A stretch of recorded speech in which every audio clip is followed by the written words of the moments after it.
I'm Dustin Harder, and this is Keep On Cooking. In 3, 2, 1. Hello and welcome to Keep On Cooking, the only podcast dedicated to plant-based cookbooks. I'm your host, Dustin Harder, and this episode we're going to get happy with the Happy Healthy Plant-Based Cookbook, 75 plus colorful recipes to nourish your whole body, feed your family, and have fun along the way by Erin and Dusty Stanczyk. They're going to be here to chat about it. Raised in the heart of the Midwest, Erin and Dusty Stanczyk grew up on a traditional American meat and potatoes diet. Same sis, me too. However, they often felt tired, uncomfortable, and unhealthy. Their lives changed dramatically when they made the switch to whole food, plant-based eating. Amazed by the physical, mental, and spiritual transformations they experienced, the couple launched Eat, Move, Rest, a platform that has since inspired thousands to embrace a lifestyle of mindful eating, purposeful movement, and intentional rest. Now, health and lifestyle coaches Erin and Dusty introduce 75 plus colorful and transformative recipes designed to bring joy to your kitchen in the Happy Healthy Plant-Based Cookbook. Reflecting on their personal journey toward a fulfilling whole food plant-based diet and lifestyle, Erin and Dusty share culinary and creative keys to adopting a healthier, wholesome, and more sustainable way of living for ourselves and our planet. Here they are to give us a dose of happy. It's Dusty and Erin Stanczyk. There are 3 things we do every day, and they believe we can do all 3 of them a little bit better. From Eat, Move, Rest, welcome, Erin and Dusty Stanczyk. Welcome to Keep On Cooking. How y'all doing? Good. Thanks for having us on. Yeah, it's great to have you here. We're going to dive into your icebreaker here. So it's always fun when I have a couple on here because I get to ask questions like this. Which fictional couple do you think you're the most like? This is a tough one, and I think we a little bit disagreed on this. Great. But they're from the same movie, but they're the 2 different couples. So we are like Christmas elves, and Christmas Vacation is our absolute favorite. Oh my god! And Dusty said Todd and Margot, and I said I feel like we're the Griswolds because you have such an expertise for exterior illumination, but we are kind of yuppies a little bit too. So we're like a mashup. We have this crazy chaotic lifestyle with our 3 kids. Yeah. Very Griswold. But occasionally we put on our aluminum suits and go for a jog. Yeah. So But it's definitely Christmas Vacation. Yeah. Yep. That's so funny. My husband and I, a couple of Christmases ago, we got sweaters, and one says, I think it says, "Why is the carpet wet, Todd?" And the other one's, I don't know, Margot. Yeah. So we feel you on that vibe. I didn't even think of that movie. My brain started to hurt when I thought about this question when I sent it for me and my husband. But we decided on, because I asked him, I was like, "What do you think?" And we're Bob and Linda from Bob's Burgers, like all the way. But like we both have different parts at different times, which it sounds similar for y'all. We take different qualities on different qualities at different times. It's a fun question. It's a good one. Definitely. It's the first time I've asked it, but next time I have another set of authors on that are a couple, I'm definitely going to ask it again. Yeah. It was just fun to think about too, right? Oh, for sure. Well, we're here today to talk about your new cookbook, the Happy Healthy Plant-Based Cookbook. But before we get into that, like myself, y'all are raised in the Midwest. You ate a traditional American meat and potatoes diet, yet always felt tired, uncomfortable, and unhealthy. Then you made the switch to a whole food plant-based eating.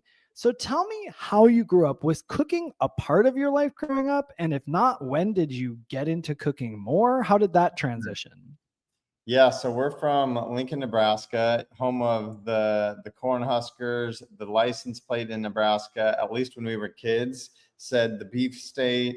So we're talking Omaha steaks, football. This is the lifestyle. Corn, right? The corn, literally the Cornhuskers, and corn and potatoes. Or meat and potatoes, and corn on the cob, and good food, right? Good food, fun childhoods. But we got to a point in our 20s where we were like, yeah, man, this isn't working. This isn't working. We're not feeling as good as we want to feel, or it's as good as we think we should. And so we made a change. I think it was more possibly even because of what you found out when you went into the clinic.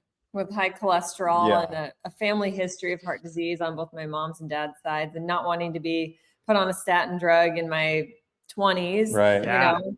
and a number of other things, hormonal issues going on, and some really scary symptoms that were pointing towards autoimmune and all kinds of things. So it was just like, it compounded so quickly, and then we had to start to unravel. And I will say, like, I think our moms were similar in that they gave us good home cooked meals. My mom was always trying to rope me into helping in the kitchen, but I showed no interest. I was very not domestic.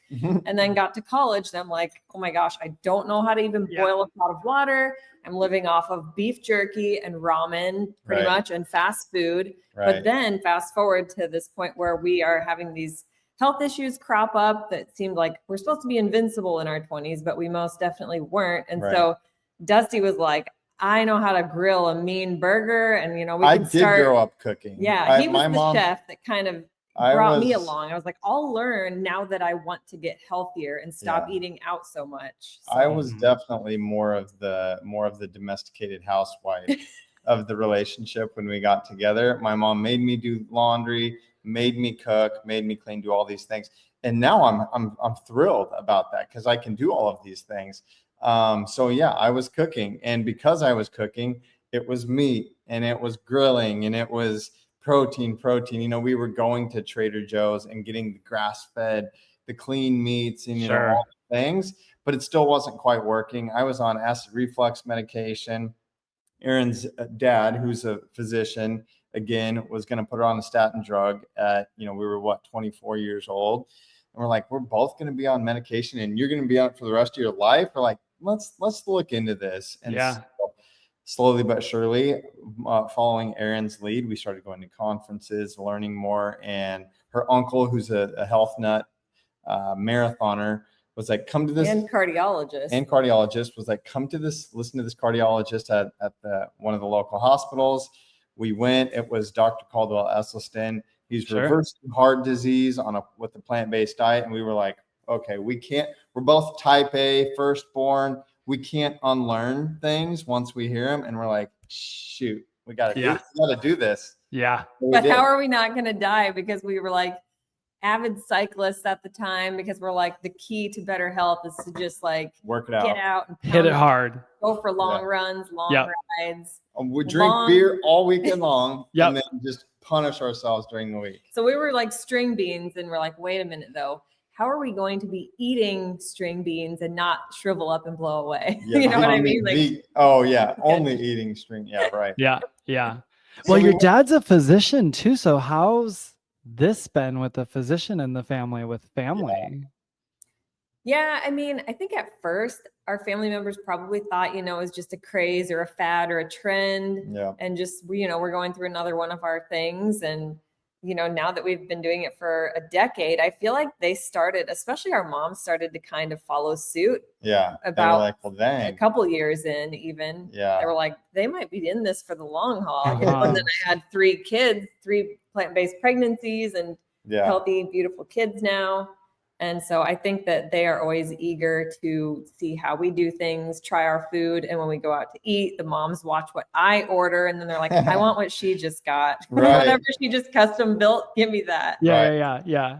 But your dad, Erin's dad is very much not healthy. You know, yes, he's a physician, but he eats what he wants. I would say he's both extremes. Yeah. He'll eat what we make and what my mom makes him that's healthy, but he'll then follow it with his pizza on the couch and the beer. And so but he agrees. You know, he knows that we're onto something, that we're more in the right realm at least. And then again, Erin's grandpa, aunts, uncles, a lot of physicians in her family. Wow. Okay. And so for a while it was kind of like, you know, you get some snide remarks from your uncle who's like, you need to gain more weight if you're pregnant, you know, and every once in a while it's kind of uncomfortable, but here we are, you know, as healthy as could be. We're going to be 40 years old before we know it here in the next year or so. And I couldn't feel better at 40, you know, at almost 40. So it's like, man, I feel like we're onto something, and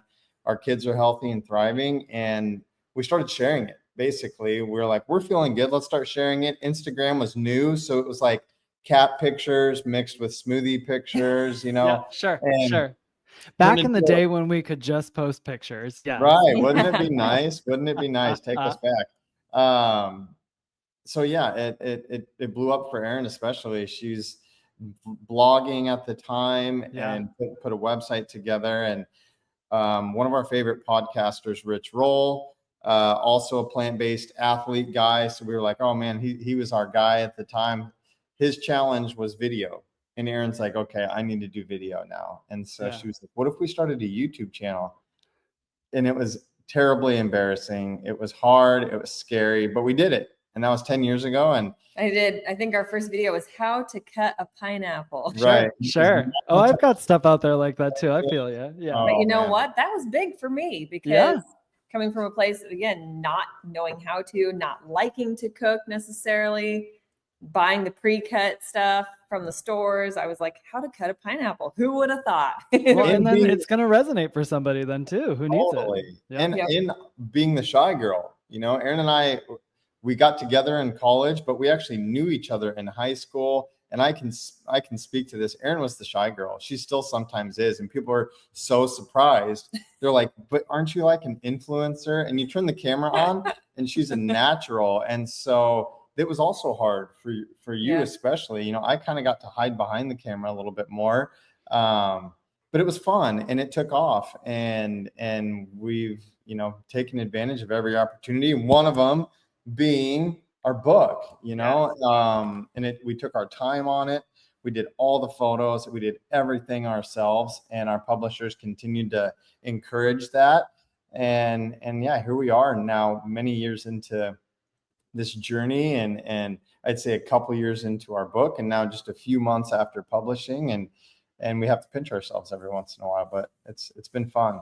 Yeah, and it's a great, beautiful, vibrant book. Like it's really full of wonderful colors in it, and you know, your beautiful family. So we do get to see all of it in action, which I think is great for people, especially people with families. I mean, there's so many cookbooks out there, but when you get to see when your family is featured on the front of this book, so somebody who has a family, you know, with children, they're looking for this, especially in the plant-based world, and and it's nice to have that with the Happy Healthy Plant-Based Cookbook listeners. That's what we're talking about today. And we're going to get into it here. In the beginning, you talk about the eat, move, and rest of it all, which boils down to eat more plants, move daily, rest intentionally, all very practical and straightforward advice. I'll tell you, when you mentioned turning 40, so I'm 44.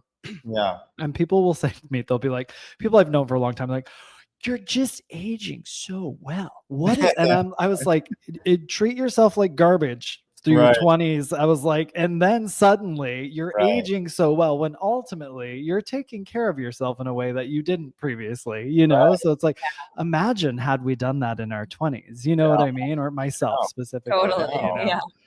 It's just so wild when you think about it. But this book is broken down in 3 parts accordingly here. So let's touch on each one of those before we get into the recipes. Part 1 is a guide to learning how to eat, move, and rest your best. You've got simple swaps and upgrades, essential nutrients, potential supplements, eating the rainbow, digestive issues, cravings, plant-based pregnancy, baby and child, tips for choosy eaters. When we're looking at this, a guide to learning how to eat, move, and rest your best. What does that really look like for you guys? You know, I listed some key points that you talk about in there, but what's the takeaway for people from there? Yeah, you know, we're vegans, right? We try not to say the V word too much because we want to be, you know, inclusive and maybe not even inclusive as much as we don't want to push people out, leave people out. So everybody has encountered the judgy vegan that makes you feel awful. I call them the vegan police. Yeah. Yeah. We're definitely not that. And we hate going out to eat with people and they're like afraid to order what they're going to order. Yeah. I'm like, dude, get the T-bone. I don't care. When someone's like, oh, I'm sorry, I'm going to get a burger. I'm like, why are you apologizing to me? That's your choice. Yeah. So we went with Eat, Move, Rest, you know, kind of as our name in the beginning, because we were like, we wanted this to apply to everybody. And these are the 3 universal things that we all need to do and could be doing them better. There you go. And we were like, okay, perfect. It works. You know, so it looks like our YouTube channel. If you guys go and look us up, you can see very, very plainly what it looks like for us. It's, you know, green smoothies in the morning that are healthy and delicious because they have to be. Otherwise, our kids won't eat them. And lately, it looks like homemade plant-based pancakes and waffles, and more smoothies, in the afternoon by the pool, because we're fortunate enough to live in the sunshine state of Florida. And, dinner is almost a little bit going back home. We like to make hearty soups and stews, beans and grains and taco bowls. And I always like to say, like, the 3 S's for our daily meal formula is like a smoothie, a salad, and then a soup or like a stew. It's not just like a broth soup, like Dusty said, very hearty. Yeah. And the movement too. It's very natural, again, with our kids, we're working from home and babysitting and, all the craziness, our movement some days. Yeah, I'm on my bike, for a hard ride. Erin's in the garage, lifting weights. Some days we're just chasing kids and vacuuming the house, and I think other days we're having a dance party. And, when we started having kids, I was like, I just can't justify going to the gym. It takes a lot of time to go there. You run into someone and it takes you longer. You can't stay focused. And I'm just like, it's all about efficiency now. So we started adding more and more equipment to our garage. We haven't parked our cars in a garage in the past 8 years. Right. But it's been great. It makes it very easy to make the healthy choice, the easy choice, as we like to say. And so, it's like, have your green smoothie. You feel super energized and still light enough to go out and exercise and, give it your best. And then you get worn out. And that's where rest comes in. We're like, okay, you eat well, that fuels your movement wears you out. So you're able to actually rest at the end of the day. And with kids, it's changed too, but it's fun. We turn all the lights off, whether we're watching a movie or we just turn everything off. Erin will do some tapping on the floor. I'll stretch, for my run or my ride or whatever. And the kids will fall asleep. And of course we have hilarious pictures of the kids, falling asleep, half on and half off. But it's just been a lifestyle for us that we've created that we feel very fortunate to be living. And so that's what it is for us, when you look at the lifestyle, you talk about it being a lifestyle, and you're talking about, you went to the doctor previously, you're seeing the numbers, all those things like that, talking about being on a statin. Was this because it's different for everyone? Yeah. Overnight shift for y'all, or did you slowly make the transition? Definitely went slow and steady. We tried going vegetarian for 40 days, and then we kind of bounced back after that. But then we're like, you know what? We did it. We felt better. Yeah. Let's just continue that way. So we're like, no more meat. We're not bringing it home. We're not cooking it. Maybe if we go out and treat ourselves, and that slowly faded away. Yeah. And then the dairy slowly faded away. And last we were clinging to the eggs because we were still concerned about protein. Yeah. But again, going back to cholesterol, when I finally cut the eggs out, some people say dietary cholesterol doesn't impact blood cholesterol. Other people say it does, and it depends. I happen to be a super absorber of dietary cholesterol. Unfortunately, it's genetics. So I'm need to do what I can within my power, lifestyle wise. And it totally put everything back into check once we cut it out. And it fixed the problem for Erin. And then we even went oil free and almost completely raw vegan for a while. And then we found our happy place with, all of the recipes we have in our book now, a lot of raw, a lot of cooked, that are really clean and healthy. So, but we took our time. I especially did. Erin would make her veggie sandwich, and I would kind of sneak some turkey or something on there for a while. I took my time, but I'm glad I did that because I didn't want it to be a crash thing for me, and I didn't want to be a cheater. I'm gonna. And of course, I did do this and have done this. Max and I will still admittedly go get tacos that are, they're still vegan, but Erin definitely wouldn't be eating them, right? Sure. They're junk food, junk vegan food. Yeah.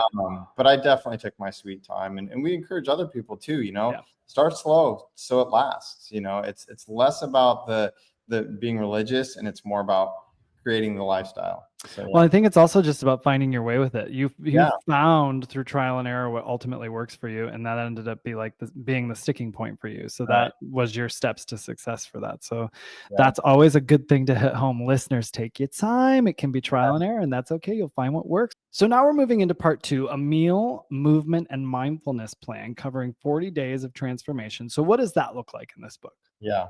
Yeah, it starts out with 10 days of just plant-based meal plan based on the recipes in our book. And then the next 10 days, we stack on movement, different suggestions for length of time and type of exercise. And then the next 10 days, we stack on rest with different mindfulness practices and journal prompts. And then the last final 10 days is all things eat, move, rest, but kind of taking off the training wheels, and you get to pick and choose and build it for yourself. So Right. it's all in all 40 days, which is kind of symbolic since that's how we started our journey, with 40 days going vegetarian. And yeah, I mean, it's just a little bit more than a month. You see a lot of 30-day plans, and also you see a lot of meal plans, but we kind of decided to set it apart by doing all three together, because we really believe in like making it a holistic lifestyle change, because there's so much more to physical well-being and emotional mental well-being than just the food. Yeah, and we actually launched, when it first launched in January, we did a group. Everybody that bought the book, we put it in a Facebook group, and then we did the 40 days together. It just came out in Europe, so we did it again. I think it's about to come out in Australia. Awesome. We're going to do it again. So that's been something fun for us to do with our readers, is let's all do the 40-day challenge together. And that's been a really good way to kickstart things. So that's nice. What a great way to engage and connect with everyone too. Yeah. And then I'm sure they're probably all connecting together as well and Yeah. building community out of it. And that's always so helpful in these situations. When I first started making vegan food, I was working on a Broadway show at the time, and there were like 5 or 6 of us in that mix who were all interested in vegan cooking, but we'd get together once a month, and this was like 2012. We were like, oh, we're the weirdos. Okay, we're going to have the weirdo Thanksgiving once a month. Basically, we'd have it, you know? But it was so nice. And then like one person from another show would bring another person, and it was like suddenly we had like 20 people there, and we were like, oh, this has turned into and we all got up and like talked about our dish and what it was, you know. But it was like a nice like community around it, and it's sort of what really inspired me to keep going with it, all said and done. So it was really great when you have those sort of engagements with people to help with the commitment and the motivation. You do talk about motivation, goal setting, and consistency in this section. What does that look like when you talk about it in the book?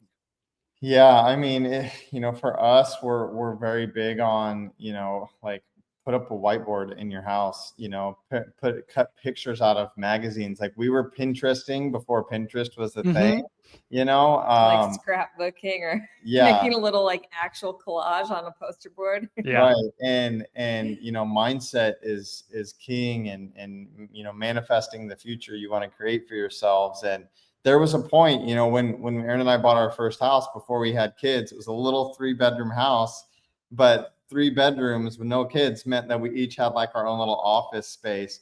And so we did that. We had these vision boards, and we created the mindset, we created the motivation.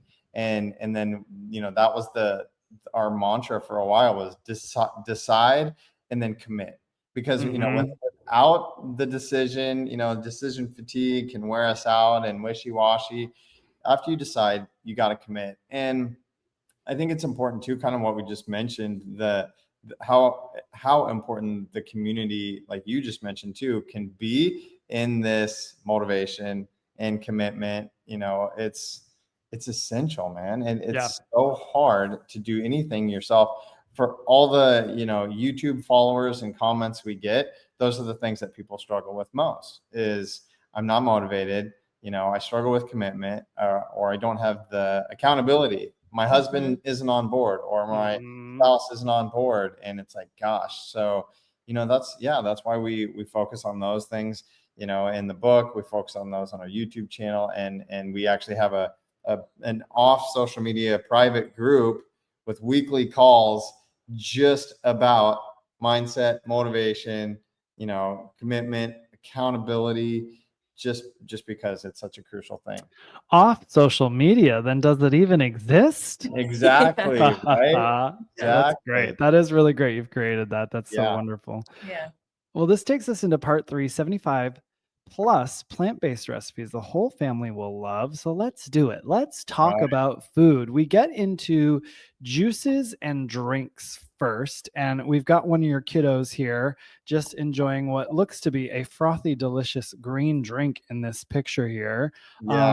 lots of great stuff in here. Green Machine Detox Juice, Sweet Green Energy Juice, Liquid Gold Immunity Juice, ABC Active Juice, Ginger Turmeric Cure All Shot, Mermaid Lemonade, Creamy Vanilla Plant Milk DIY. So what are staples in here for you? Are there like two that are just made all the time in your house? For sure. I would say the Green Machine Detox Juice is an essential for, I would say we make it once a week. We mostly do green smoothies, but once a week we got to get that green juice in. Yeah. And if you flip the page from the Green Machine to the Sweet Green, that's kind of what we do for the kids. We're essentially just throwing in an extra of pineapple or green apple to sweeten it a little bit, but they're still getting a lot of those greens and like the celery and cucumber. And they love it. And I will say too, you know, I'm personally mixed on juicing too.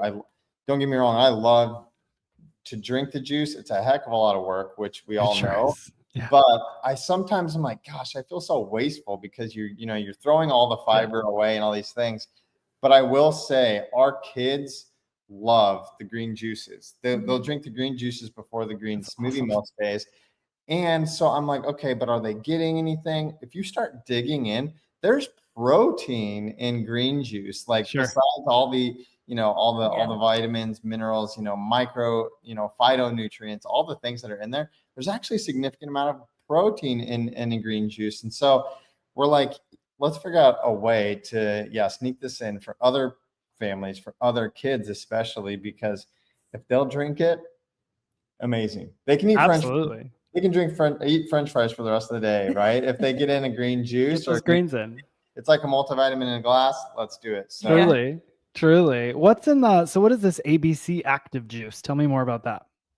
I think beets are a good one for fitness. Yeah. So that's why we call it the active juice. Yeah. It's great for that nitric oxide and kind of oxygenates your blood, makes you jump higher, run faster, all the fun things. There was a supplement that we were taking for a while that I think it was just beetroot powder.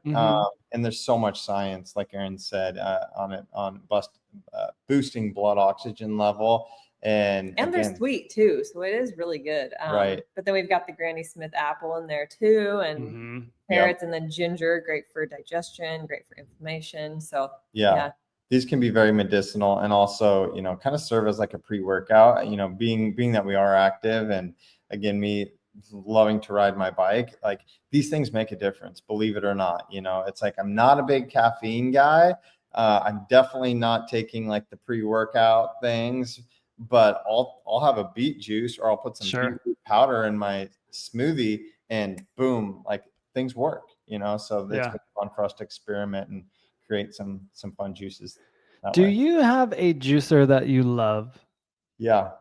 Finally, I think we do. What is it? The Nama J2. Yeah. Okay. I'll look it up. We actually someone sent us the brand. It's a Sovender juicer is the name of it. Yeah. And we actually really liked it, but it was the first. I'd gone through so many juicers where I'm just like, this is such a pain to like clean, such a pain to use, and like this one's actually been fairly decent. So I'm always curious when people juice a lot. I'm like, what is your favorite juicer? Yeah, the Nama's good. The thing that's nice about the Nama, it does take some time to clean it, but it has the big hopper on the top, so it like self feeds, and you can batch juice that way. But it is easier. Toss it in and then walk away, and it is easier to clean. I will say too than the other ones you've had. We had an old Omega. Again, they were great, but gosh, it's cleaning it that is the biggest drag. Well, there was one I had, and I'm sure you guys have maybe had it too, where it's got the metal, the mesh part of it that does the juicing, and that I was just like, I can't clean this every time, like this is insane, like there's always something stuck in here. I'm like, I don't, so it's sort of the mechanics of it, right? So that's kind of like Erin said too, we blend a lot more than we juice for for that reason. I think it's because you get more bang for your buck. I'm like, well, if I make this 80 calorie green juice, I'm still going to be hungry. So that means juicing plus blending that day. Yes, exactly. Yes. Well, that takes us into actually smoothies and smoothie bowls. I do like a smoothie bowl because it slows me down. If I have a smoothie, it's like a milkshake to me, and I'm like, I need to calm down. This is I still have them. I have a green smoothie daily, but I need to pace myself every time. But I do like a bowl because it slows me down. I can eat intentionally. Yeah. There's a pink bubblegum smoothie bowl in here. I'm guessing that might be one the kids that's love. usually the one That's the follow up to the green juice. They're like the perfect pairing, you know. They're just so opposite, and it's just you got to have that one. It's like the dessert after the green juice. It really does taste like some type of bubble gum or candy. It is what's in it? Jackfruit. It's the jackfruit that's in it. So if listeners have not tried jackfruit, we buy it frozen at Whole Foods. So yes, it's a very exotic fruit. It's the size of like a duffel bag, a watermelon, probably. Yeah, but and even bigger. So they're hard to find and buy, you know, like fresh, but definitely buy it frozen. Smell it, let it thaw. The kids like to snack on it. It tastes like bubble gum. In fact, Juicy Fruit gum, you know, whenever they started, flavored their gum off of jackfruit. So that's why we call it the bubble. Yeah. Wow. And also this picture is gorgeous. I'm looking at it right now and I'm just like, ooh. That was actually an old photo too. That was one of that's one that you didn't have to take. Good. You're like, I had this one. We can put this in. This is good. Good. And I think that was like when we first discovered pink dragon fruit too. Like our minds were blown. Like that's just a natural killer. Right. It's so interesting. You know, we're talking about these ingredients that like we discovered after we started, you know, making smoothies and juices and all those things and just cooking Whole Foods basically. And I always tell people because they're like, oh, I don't know what that is. And I'm like, yeah, but like you didn't know what anything was until you started, you know, unless you made like when you made cookies with your grandmother when you were a kid, that's when you first figured out what flour was and how to use it. So it's just an extension of, you know, learning about new ingredients ultimately. And we eat way more variety now than we used to. Yeah, that's what I was you get into this world of it and it seems just like there's so much there to like try. Really, it can be a fun little playground. So what are I went right to that pink bubble gum. I don't know what that says about me, but what are your favorites out of this chapter? Well, that was definitely the go-to. And then the green smoothie we keep raving about because it's not just like green juice tasting. It's like tropical and sweet because that's pineapple and mango and banana. We always do frozen because like you, we typically make it in a smoothie bowl. It's really thick because I do feel like, again, you're more mindful, more present, eat it a little bit slower. I feel fuller longer too. My body just recognizes it differently. It's like, this is a meal, not just there's a spoon involved. Especially if you put it in a glass, it's gone. Like I'm terrible. She's got this stomach. But even then, I mean, I don't ever feel like I have a blood sugar spike or a crash because of the fiber, but you know, it's probably better to take a little bit more time. So going back to Dr. Esselstyn, he does not like smoothies because he says you have to chew your food to, you know, I think it produces, again, nitric oxide in the blood and that scrubs your arteries and cleans endothelial cells. So he says, chew your food, but we love our green smoothies. So when we put it in a bowl, I throw dried fruit in there, maybe some walnuts. So I'm chewing. I'm chewing things while I'm getting my smoothie. And so I'm like, this is like, I feel spoiled to start every day this way, you know? So it's awesome. No complaints. I love it. So you give a DIY on how to build a smoothie bowl. And here we got that go-to green protein smoothie, wild blueberry detox green smoothie, unbeatable pre-workout smoothie. So again, getting some good beats in there for a pre-workout, tangerine dream immunity smoothie, build your own acai or pitaya. Am I saying that correctly? Pitaya is the hot pink. Yeah, the dragon fruit. Oh, that's the dragon fruit. Okay. I didn't know. Is that the actual name of it? Pitaya is the name of it? I didn't even know that. Okay. All right. And then try throwing that one at a non-vegan. They kind of get mad about that. Right. Yeah. That's funny. Me, I'm just like, what is it? Peanut butter date smoothie bowl. That sounds decadent. Oh, that one is that's up there too. That's we need to make that for like dessert soon. That's, you know, again, having kids, it's like, let's go out for ice cream. Sure. But this one, it satisfies even the most sugar craving child. It's so good. It's so good. I'm looking at it right now I want to make it tonight now. It looks so good. Listeners, we've got frozen bananas in here, medjool dates, we got cacao powder, peanut butter, a scoop of optional chocolate plant-based protein powder. So blend that all up. Creamy, decadent, luscious, delicious. Yes. Gimme dessert. I'm here for it. This takes us into hearty breakfast, though, how we're starting out our day. Right. Are there things in here that you always turn to, like a go-to every week that you're making for the family? This guy right here is like the waffle connoisseur. So I would say it's the waffles. I mean, I love a good waffle. But funny enough, again, before kids, Erin and I were eating a lot more raw foods, and now with kids, they want waffles, they want pancakes, they want all these amazing foods, and I don't care. So I've perfected this waffle recipe, and it's so good. I will also say for years and years, we didn't even try because, like I said, we went oil free. Yeah. And, we didn't want to use any of like the forever chemical type of cookware. And so we're like, there's two things holding us back from making like really great waffles and pancakes. Yeah. Well, now it's like things keep getting easier. So there's great like ceramic cooktops. Like we have a ceramic coated griddle and waffle iron. And it allows us to do it oil free. Yeah. And so now it's like game on. Yeah. Right. And again, I think part of what qualified us, if you will, for a cookbook is the fact that we have 3 extremely picky eaters that are approving of these foods. Yeah. And so our editor came to us and she was like, you guys, I personally watch your YouTube and I love your recipes because they're easy. They're obviously delicious. You have to write a cookbook. And we're like, okay, let's do it. And it's true. And so you can't go wrong with waffles. Simple pancakes. is sustainable. Yeah. The recipes might be simple, but that's what keeps us making them on repeat as opposed to it being like a one and done type of situation. That's exactly right. I mean, there's so much truth in that. If it's simple and it's ingredients that, once you sort of get in the habit of restocking your pantry, then that's just what you're using, it becomes what your new pantry is. And then you got a few staple ingredients that you're using over and over, and it makes it so easy.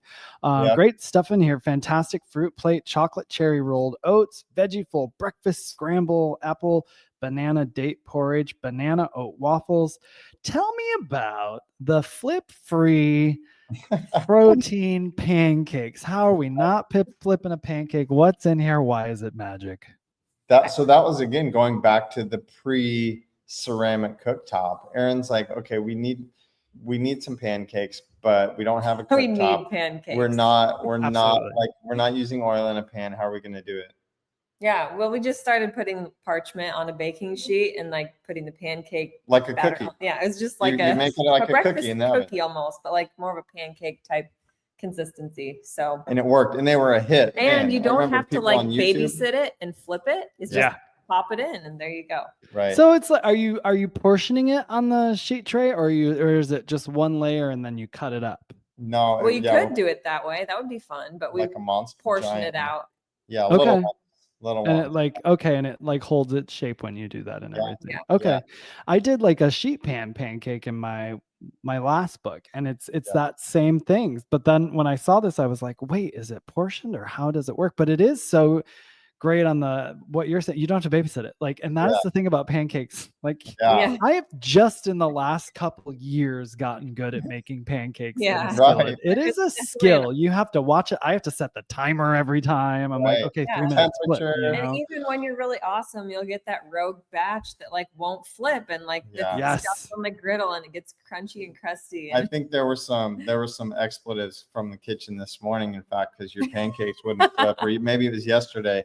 And then you forget, you leave the last few on there, the stragglers, because you're like trying to also make a shake and rinse some fruit. And like the kids are yelling, and then you have the burnt ones at the end. No, it's hard, but this was a good solution for us and for other people too, because we have a lot of super crunchy followers that were like, you guys, you're poisoning yourself if you're using a griddle or a cooktop or whatever. And so we're like, okay, we need to come up with so we, stainless steel. We spent $150 on a stainless steel pan for the oven to make our followers happy. My gosh. And we made them in the oven. So it worked out.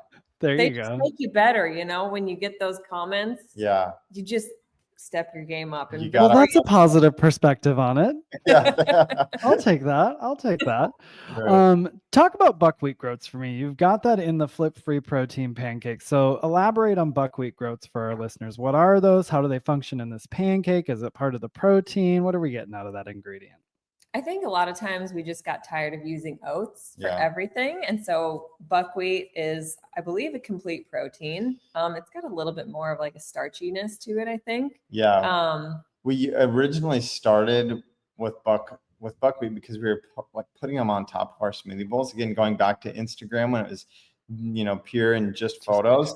Erin would spend hours decorating the smoothie bowls, and buckwheat kept finding its way in, and we loved it. And we would like toast the buckwheat, and it would get like even like crispy kind of. Like a buckwheat granola. Yeah, buckwheat granola. And I'm like, why don't we just start blending this stuff and using it, as a substitute for either when we're out of oats or we're tired of oats or whatever. And again, it's just variety. The cool thing, like we mentioned before, on a plant-based diet is switch it up. And the more you introduce new foods to your body, the happier it, typically becomes. So, yeah. Well, this takes us into bowls and salads we're looking at now. I can't find my page. There we are. Bowls and salads. We got Better For You Burrito Balance Bowl and Red Lentil Tofu. How to build your own balance bowl. That's great. I love that you're giving DIY sections and all these for people. Yeah.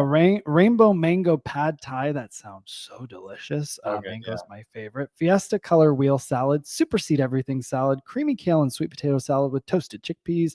Pineapple unfried rice. Butternut squash pomegranate quinoa salad. And sushi bowls with baked tofu. Now, someone just buys this book after they listen to us today. What's the first salad you're going to tell them to make or bowl out of this chapter?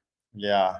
I would probably say it's that pad thai. It's pretty good. Completely raw, but you wouldn't know it. You wouldn't feel like you're just eating a pile of yard work. Yeah. It tastes amazing. It does. It's good. It doesn't look like a salad. It doesn't feel like a salad.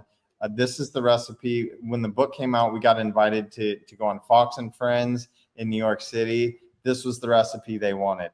Erin got invited to go on Tampa News.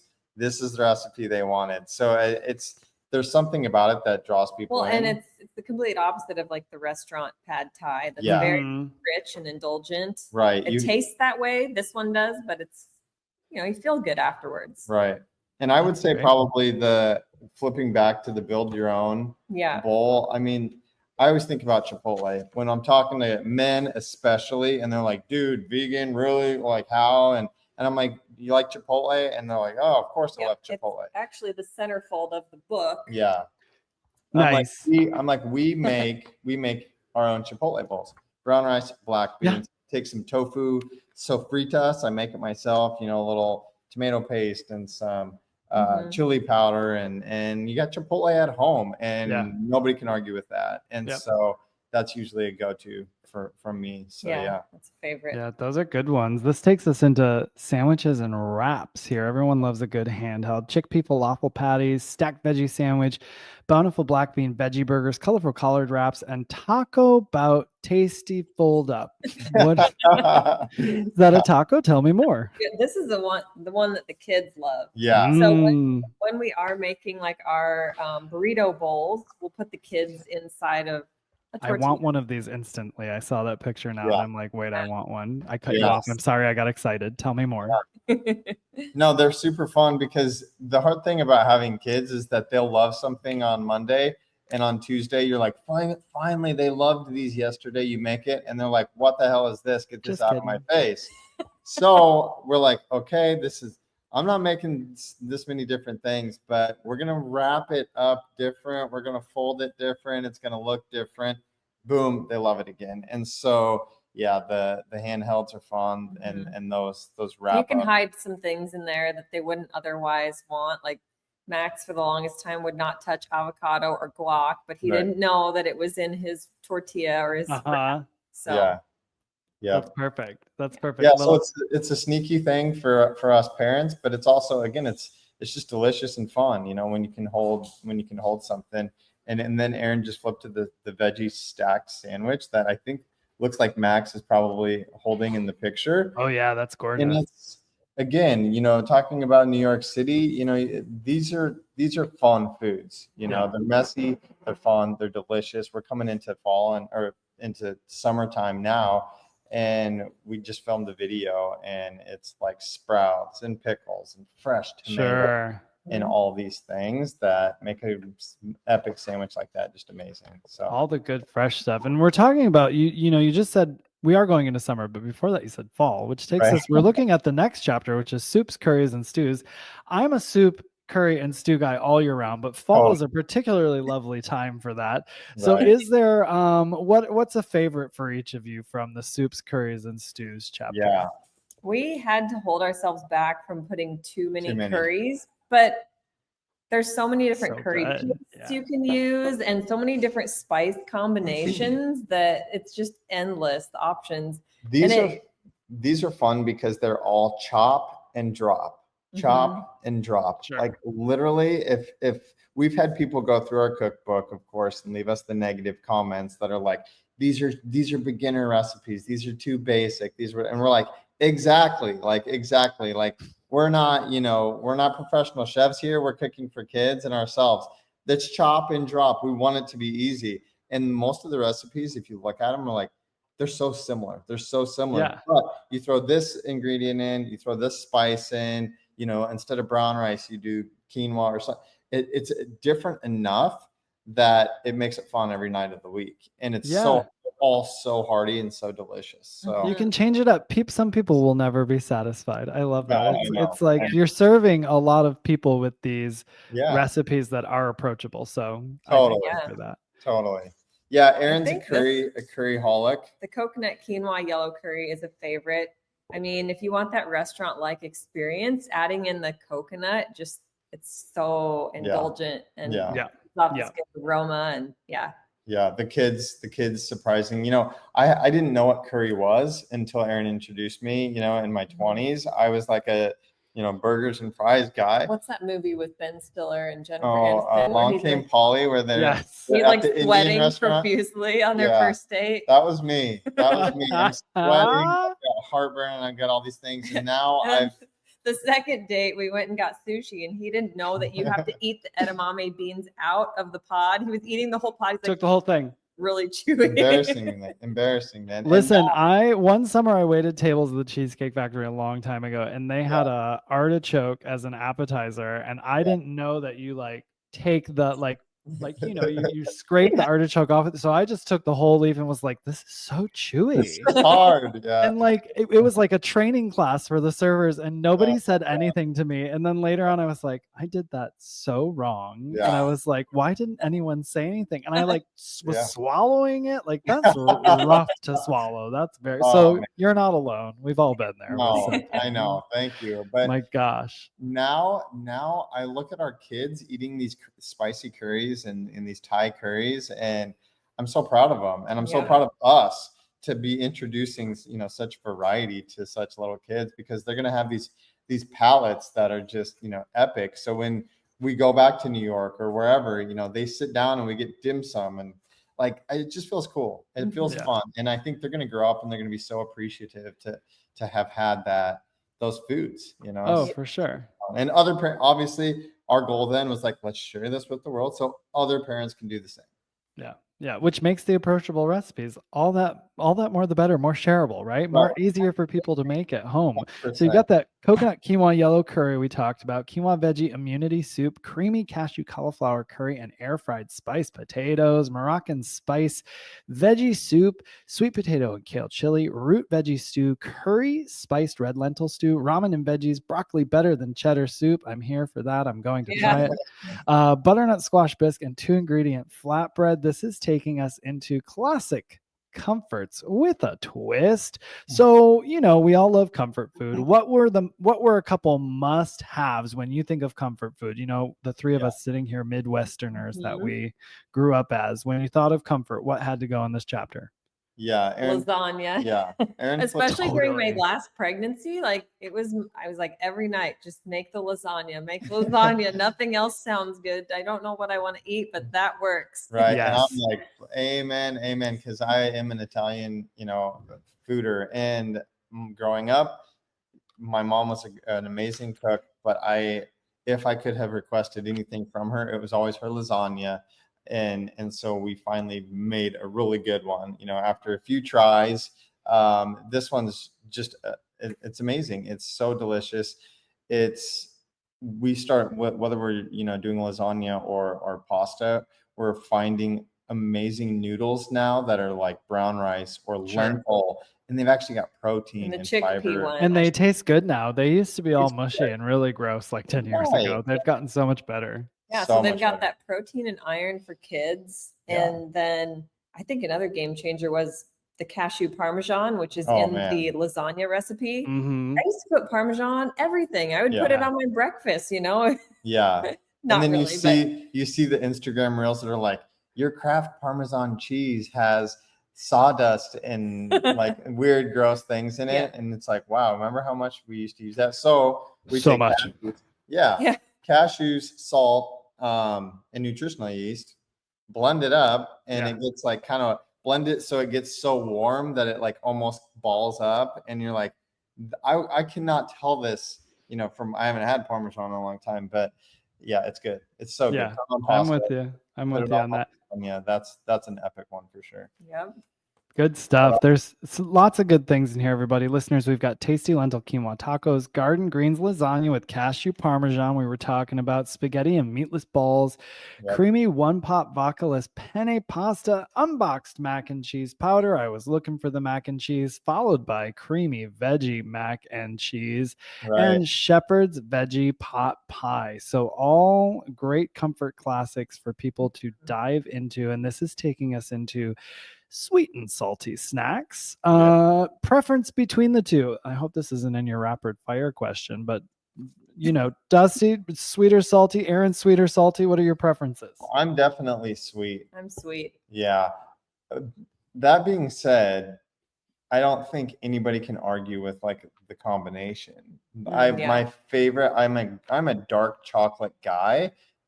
In fact, I eat too much of it.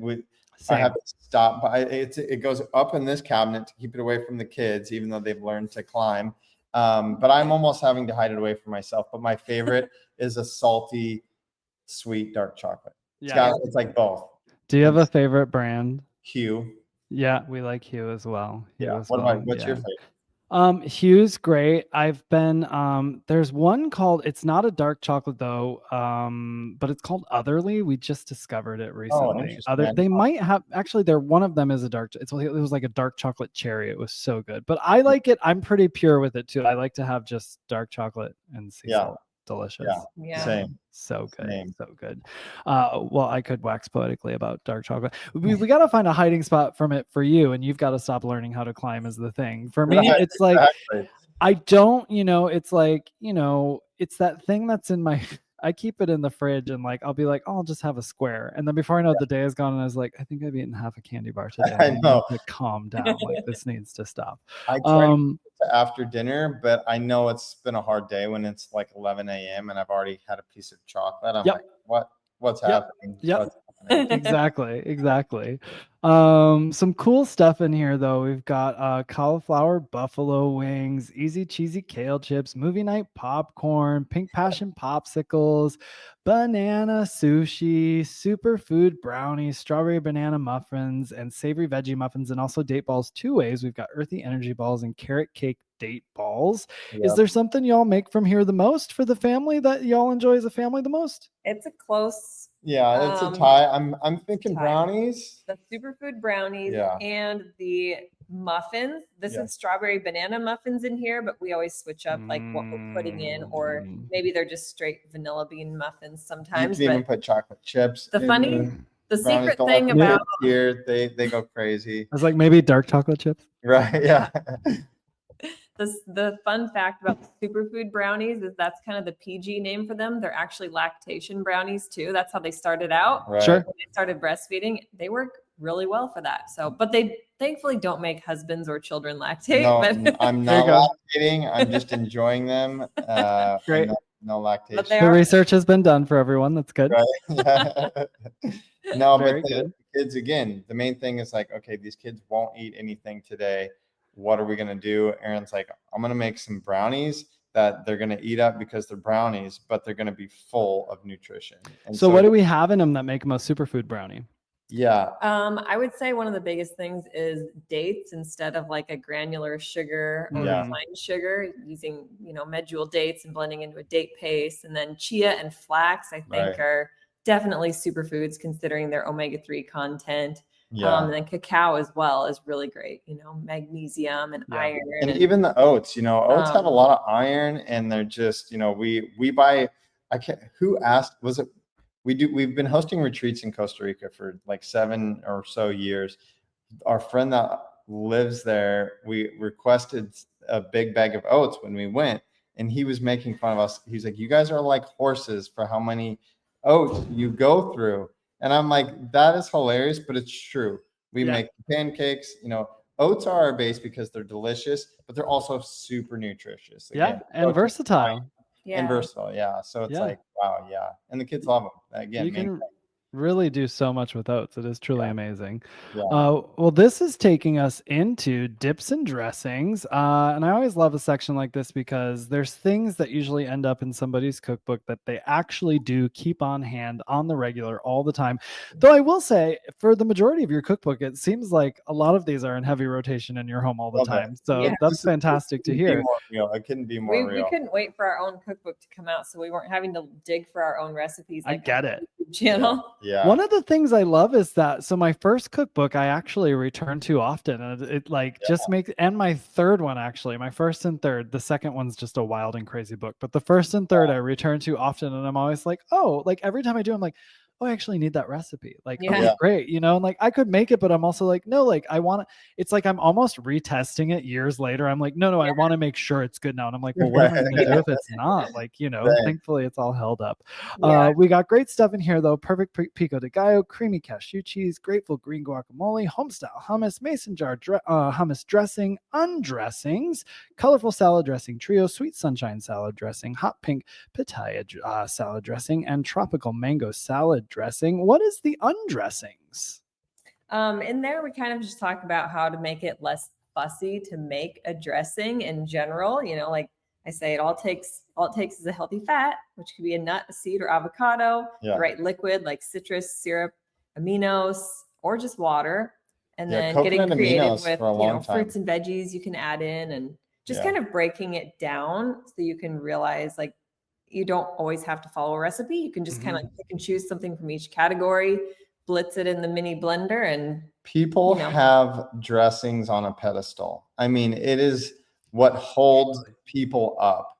They are like, okay, I can get behind a salad, but what kind of dressing are you putting on it? And we're like, gosh, what do we tell these people? Because it's usually the dressing that's the worst thing for you. And people are realizing that all the calories that they're needing to cut out if they're wanting to lose a little weight or whatever is in this dressing that dressing hold up so high. And so Erin's like, for a while we were just putting a little slap of guacamole or just avocado chunks, and a little coconut aminos or lemons, like simple, and that's what made us feel the best, so. My mind was blown many years ago. A friend of mine just tossed together a salad and they just drizzled some balsamic vinegar on it. And I was like, well, but what about the dressing? Just try it, just eat it. And they like sprinkled a little salt, they got just very pure about it. And like I had it and I was like, this is delicious. Like, why are we like slathering all of these wild and crazy dressings? So Midwest, did you guys indulge in the ranch dressing then a lot? Oh man, everywhere we went out to eat when I was like making my health upgrades, it was like carrots and ranch, please. Carrots and ranch everywhere we went. We'd go to Old Chicago. We were on the World Beer Tour, and I would have my carrots and ranch with my tall wheat beer. Right. How funny. No, and ranch is all the craze. I remember girls especially would like pour ranch on their pizzas. Yes. Like sorority, like frat sorority days. My sister is obsessed with it. And I'm like, this is just, at the time, I didn't think anything of it. I Sure. wasn't putting it on my pizza, but you know, to each his own. And now I'm looking back and I'm like, what were we thinking? Yeah. Like, that was just unhinged, like, but yeah. So we've had to really like coach some people about dressing it. Yeah, it's it can be what makes or breaks the health content of the salad ultimately. So you've got people covered here with dips and dressings, which takes us into my favorite place to always be, delectable desserts. We got a frothy hot cacao in here, raw rainbow fruit pizza, mint chip nice cream, looks so good in this photo, peanut butter chocolate rice crispy bars, caramel delight cookies, caramel apple cheesecake bites, classic carrot cake. Now, someone just buys this book, they're going to a party tomorrow, they want to take something sweet. What's going to be a crowd pleaser from here? I'm gonna say cheesecake bites. Yeah, those or the rainbow fruit pizza. Yeah, it's all raw. The picture is amazing. Good. It's beautiful. If you want to impress people, do the pizza.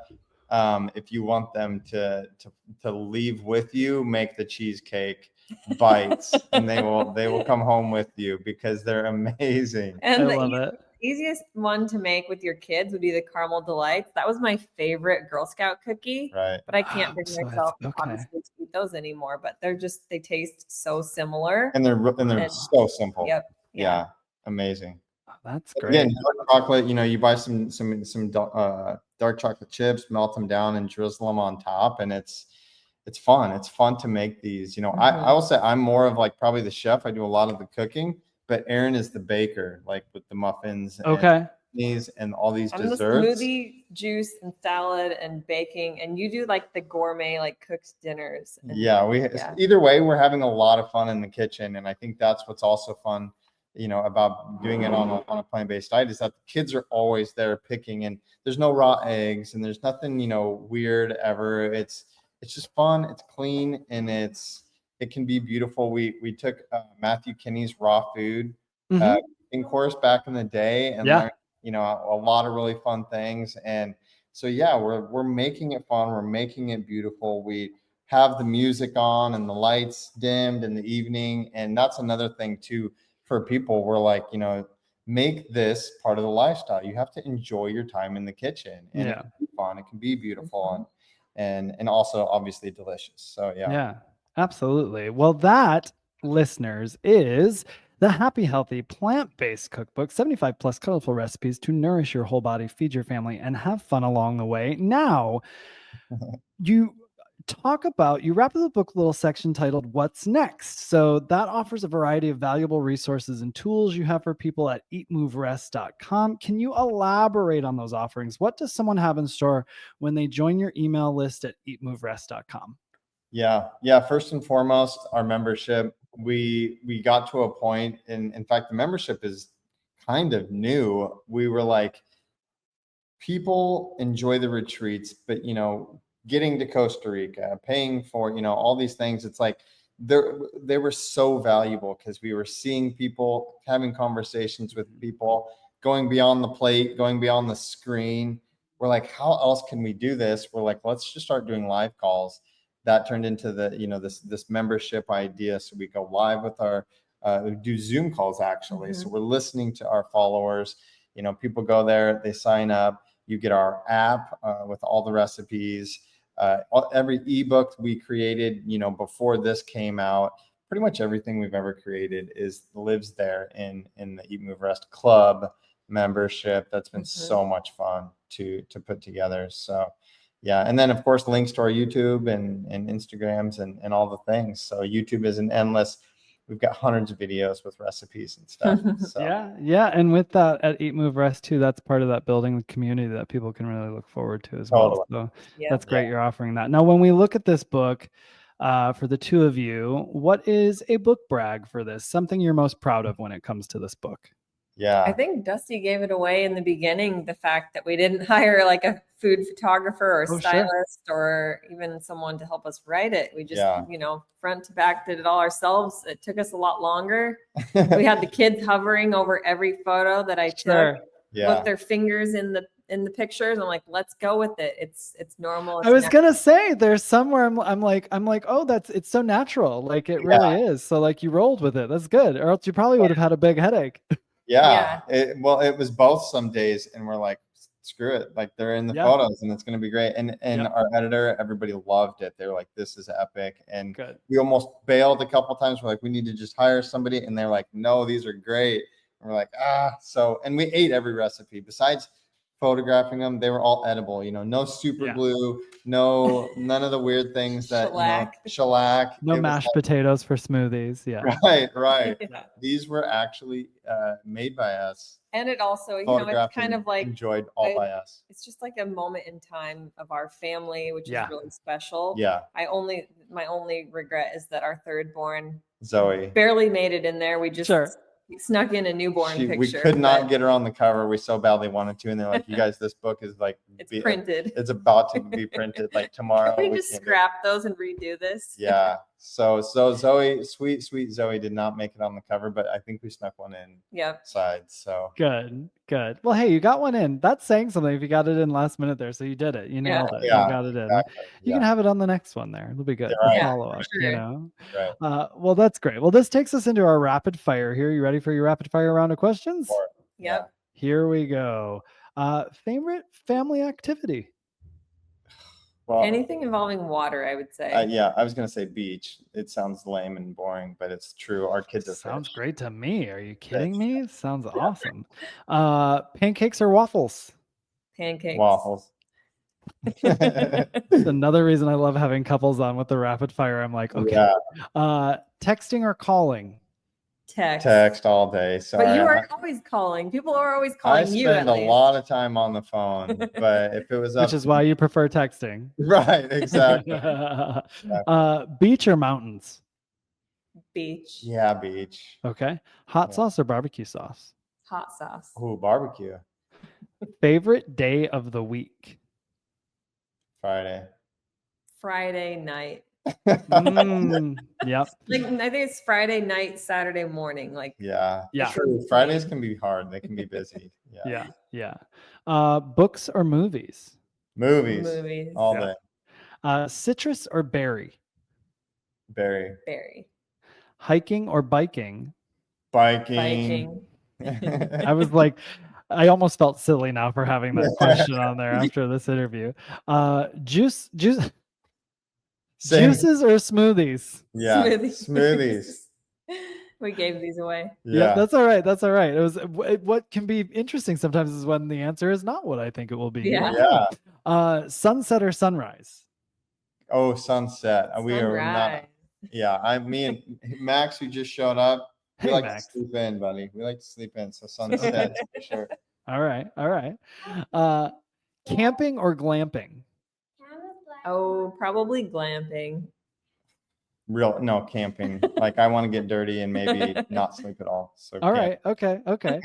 And then your last one here, most used spice in the kitchen? Curry powder. I was gonna say curry, but I will say probably Italian seasoning. Yeah. I put it in. Yes. Even not the Italian things. I do as well. It goes in a lot. Yeah. It's a good all-purpose like that. Yeah. Well, now please tell everyone, we've said it already, but please tell everyone where they can find you on. You did it, by the way. Rapid fire. You did it. Well Thank you. I was nervous. Completed. I told you, not too hard. Yeah. Well, please tell everyone where they can find you on social media and the internet. YouTube.com/eatmoverest, or go to our website, eatmoverest.com. And we do reply to all of our DMs on Instagram. So at Erin Stanczyk, at DB Stanczyk, and at Eat Move Rest. Actually, we've got too many handles on there, but it's fun for us to have our individual ones because, again, we like to talk to people. So send us a DM and let's connect. That's great. Well, everyone, go get yourself a copy of the Happy Healthy Plant-Based Cookbook everywhere books are sold. Erin and Dusty, so nice to connect with both of you, and thank you for being champions and educators on how we can all eat, move, and rest just a little better in our daily lives. I appreciate you both. Thank you for joining me today. Yes, thank you. Thanks for having us. This has been a Muzzy Cat production.